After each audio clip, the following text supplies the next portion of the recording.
Hello there, I'm Scotty, you're not. Continuing on with Birth Month, we are on day 15. Feels like we should be farther than that. But no, day 15, and we're talking about Scooby-Doo meets the Boo Brothers, the first of 3 direct-to-video films, TV films, based around Scooby-Doo in the 80s. Yeah, it was the first of these. Now, he actually has green in this? No, he's red.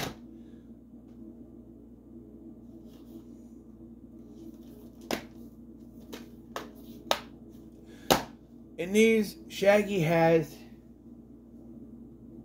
his red shirt and blue pants. I don't know why the pictures show the green. I don't know.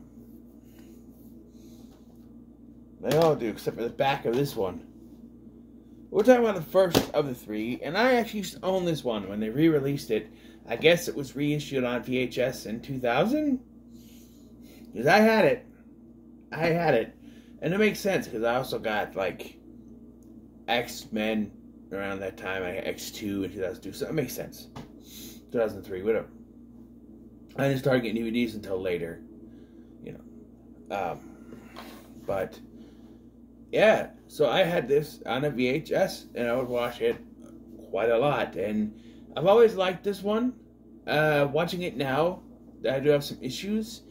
But the story here is that Shaggy is going to the Beauregard plantation because he has inherited this mansion from his relative, who's a Beauregard, I guess, and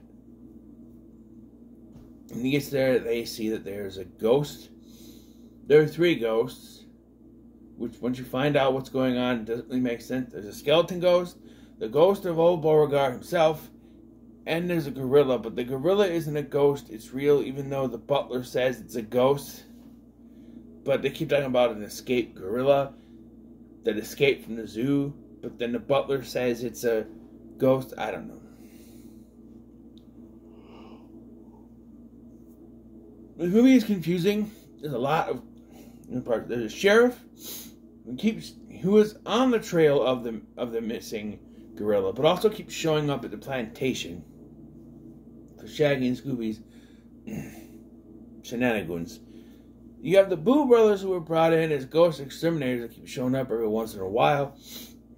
Shaggy, Scooby, and Scrappy are constantly on this scavenger hunt of sorts, tracking down the clues to try to find this treasure. And then you have this woman who has a thing for Shaggy, and her brother doesn't like that, so he's constantly shooting at her. They're country redneck people. A lot of stuff going on. And it just sort of gets all jumbled up in this ball. It's just like there's really so much going on. And it feels like you can feel the time. It's only like, what, 82? This is what, 92 minutes, right? It's on the disc. The disc is in the tank. But I think it's like 90 minutes. And I could feel the runtime, especially since they fill the runtime mostly with this scavenger hunt trying to find down these clues. And just as you feel like, okay, this is the last one, there's another clue, and another clue, and another clue, and it's just like, come on, how many clues do we have? And they finally reach it, and Scrappy is some sort of genius. This clock is missing its talk. It has its talk, but it's missing what? A tick. Attic. Yeah. And if you're not a buyer, then what are you? A seller. Oh, let's look in the cellar. A lot of these things are easy. It's kids, sure. And you're going to notice that the Boo Brothers are basically the 3 Stooges. Even one of them goes, yeah, quite a bit. Although it's the skinny one, which is weird. Different. But, Big LT asked me if the Ghostly Trio was a play on the Three Stooges. I feel like this was more of a play on Three Stooges than the Ghostly Trio. Although look at these, you might think that they could be the Ghostly Trio, but it's not. It'd be a better crossover, but Casper's not Warner Brothers or Hanna-Barbera, so, you know. And, you know, of all the Scooby-Doo meets blank, this is probably the most okay one, because it's just like, I don't mean okay isn't it's okay. I mean, it's the one that makes you go, okay, because you're like, oh, Scooby-Doo meets the Globetrotters. Scooby-Doo meets Batman. Scooby-Doo meets the Addams Family. Scooby-Doo meets Blue Falcon. Scooby-Doo meets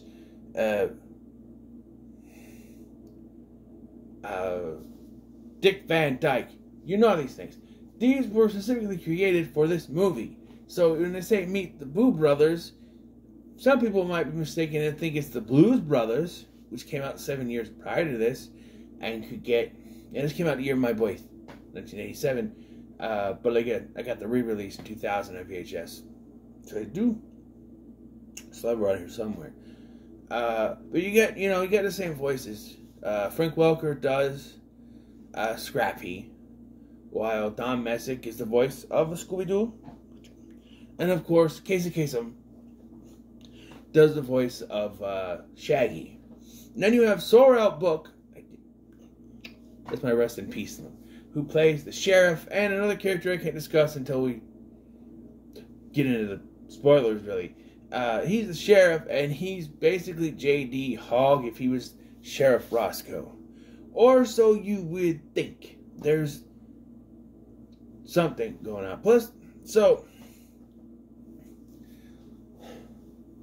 like I said, you have a lot going on. So Shaggy shows up at this plantation. He's ready to take it. He meets this girl, this country bumpkin girl, and then her brother shows up and shooting at him because he thinks that she's trying to take her away or something. It's a jealous older brother stuff, and I don't know.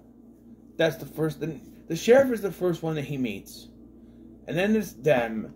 And then when the ghosts show up, they call the Boo Brothers. But here's the thing. What necessitates them to call the Boo Brothers? Shaggy and the gang have dealt with ghosts their entire life, basically. And so,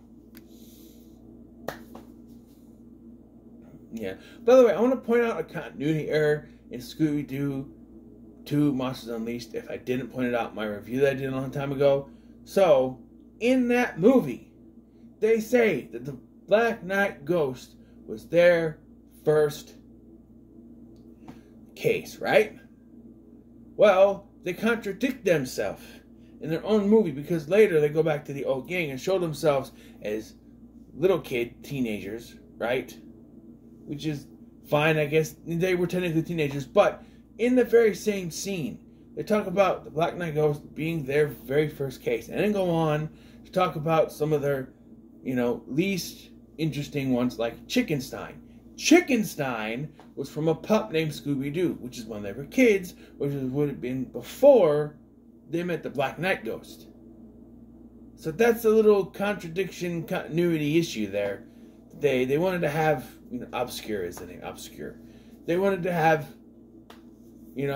nods to series and stuff, but you gotta acknowledge that, yes, technically, the Black Knight Ghost was their first case.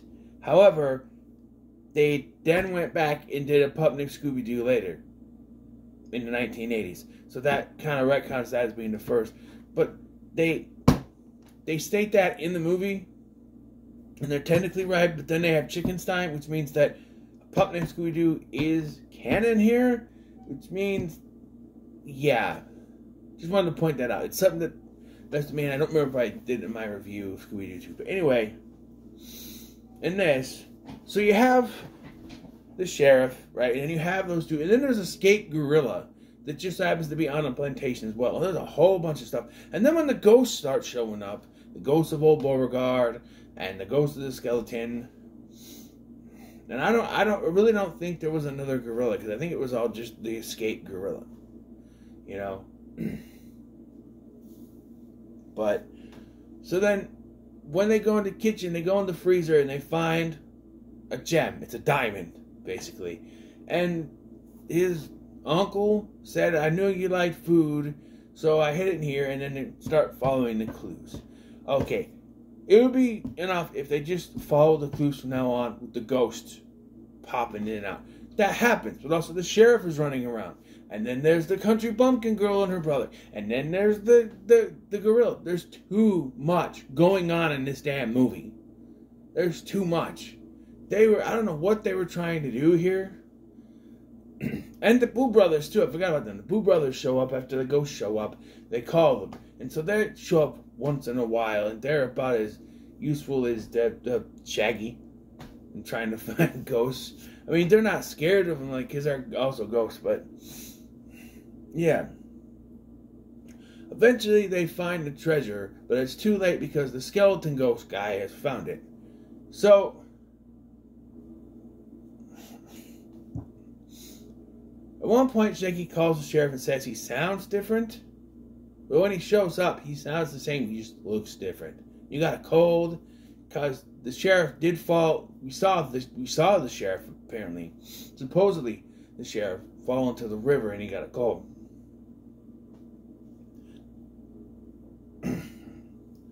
So, they find out where it's at in a well or something. It's somewhere. And then the skeleton goes and gets it, and he gets covered in the tools. So, then when they unmask the skeleton, it's the sheriff. Or so we think, as the sheriff shows up with a big country mustache, saying, "Oh no, that's my brother TJ. He's always trying to impersonate me, and apparently he's after the gold." And I'm just like, but what? This movie can just not be simple. Why can't it just be the sheriff? Why does it have to be his evil twin brother who doesn't have a mustache? And also, if this guy has been pretending to be the sheriff all night, why is he answering the sheriff's radio? Why is he running around trying to find the gorilla? Why is he doing the sheriff's duties? I thought they were going to reveal that the other ghost was the guy on the CB messing with him. But no. That he's just answering the sheriff's calls. And I'm confused because it seems to be that they're both running around at the same time answering the calls. Like, if they revealed that it was an evil twin brother and the sheriff was captured this whole time. But no, the sheriff's been running around free. And this just... It's so frustrating. Why couldn't it just be the sheriff? Why did it have to be his evil twin brother? It's oh, my head hurts. My head. This movie is so complicated to follow. Do you understand what I'm trying to say? Because it could have just been Shaggy gets there, he sees the sheriff, and then the ghost of the skeleton and Beauregard show up, right? Or just, the ghost of Beauregard, because that makes the most sense.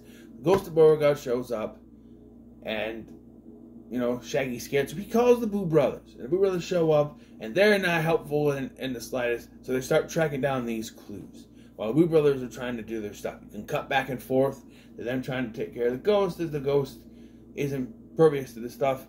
And then they start to reveal that maybe it's not really a ghost, if none of their stuff is working, Get rid of the neighbor girl and her brother. Get rid of the twin brother. Get rid of the sheriff. That the sheriff has been on the case because he hates working and doing his job. And he's never going to get his pension. So he wanted this. It's going to be too long before he gets his pension. So he wanted this money. So he didn't have to wait for it. Plain and simple. But no, we have to throw everything at the wall to see if it sticks. Not just the Boo Brothers. You got a escaped gorilla from the zoo. You got two ghosts instead of one, which is weird. The Boo Brothers are going around. You got whatever the name is and her brother. Evil twin is just too much. There's too much in this movie. In a 90-something minute movie, there's just too much going on. It's clear. They were told they had to make this movie at least 90 minutes. Because all three of them are 90 minutes long. This one's 83. This one's 91. They're around that runtime.